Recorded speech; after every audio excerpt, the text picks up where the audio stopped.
Hi అండి.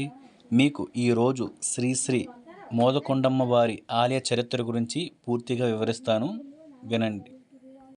So ఇప్పటి వరకు నా ఛానల్ని సబ్స్క్రైబ్ చేసుకుని వాళ్ళు ఎవరైనా ఉంటే సబ్స్క్రైబ్ చేసుకోండి.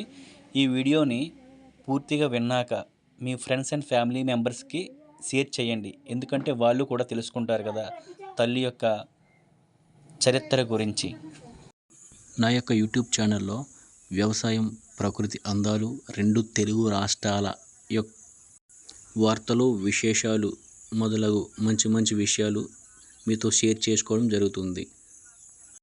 ఓకే, అమ్మవారి గురించి చెప్పాలి అంటే మోద కొండమ్మ అనే పేరు ఎలా వచ్చిందంటే, మోద అంటే సంతోషం, కొండమ్మ అంటే గిరిజన ప్రాంతాల కొండలో వెలిసిన తల్లి కాబట్టి కొండమ్మ అంటారు. సో టోటల్గా మోదకొండమ్మ అనే పేరుతో అమ్మవారు ఇక్కడ వెలిసారు. సో మనం మాడుగులో ఎంటర్ అయిపోయాము. ఇదేనండి అమ్మవారి యొక్క గుడి. చుట్టూ పచ్చని చెట్లతో ఎంతో సుందరంగా అందమైన పూల తోటలతో అమ్మవారి గుడి అయితే ఉంటుంది. సో పక్కనే ఒక కోనేరు అయితే ఉంటుంది. సో ప్రజెంట్ అయితే ఇప్పుడు మొత్తం వాటర్ అంతా తీసేశారు, క్లీన్ చేయిస్తారట. సో చూడండి ఒకసారి, చుట్టూ కొండలు, చల్లని ప్రకృతి, మంచి అందాలతో ఉంటుంది తల్లి యొక్క గుడి. సో ఇప్పుడు మనం గుడిలోకి అయితే ఎంటర్ అయిపోదాం. స్టార్టింగే చూడండి ఎంత పచ్చదనంగా ఉందో అమ్మవారి గుడి. అమ్మవారి గుడికి రావాలనుకునే భక్తులు ఉదయం 5 గంటల నుండి మధ్యాహ్నం 11 గంటల వరకు, మరలా సాయంత్రం 4 గంటల నుండి 7 గంటల మధ్య మాత్రమే ఈ యొక్క అమ్మవారి గుడి తెరిచి ఉంటుంది. అప్పుడు వస్తే మీకు పూజారి వాళ్ళు అవైలబుల్లో ఉంటారు. సో మీరు పూజ చేయించుకునే వాళ్ళకి బాగుంటుంది.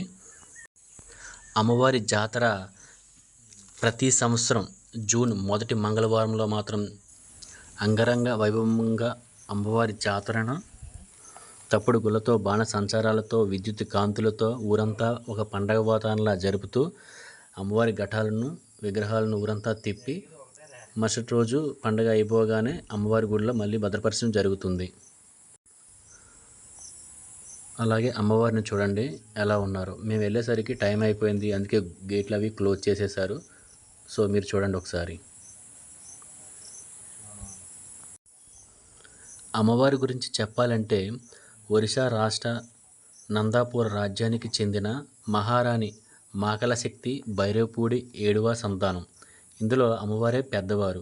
సో మిగతా 6 చెల్లెళ్ళు కూడా మన్యం జిల్లాలో వివిధ ప్రాంతాల్లో గ్రామ దేవతలుగా కొలువై ఉన్నారని ఇక్కడ గిరిజన ప్రాంత ప్రజలు పురాణాలు కూడా చెబుతున్నాయి.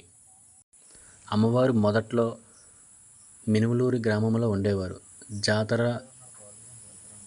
సమయంలో అక్కడి నుండి బంగారు చెంబును తన్నారని, అది ఇక్కడికి వచ్చి పడిందని, పడిన చోట రాతి విగ్రహాలు వెలిసాయని, సో అవి చూసిన రాజులు ఇక్కడ అమ్మవారికి పాకది నిర్మించి ఇక్కడ ప్రత్యేక పూజలు చేయించారని పురాణాలు గ్రామంలో పూర్వీకులు చెప్తున్నారు.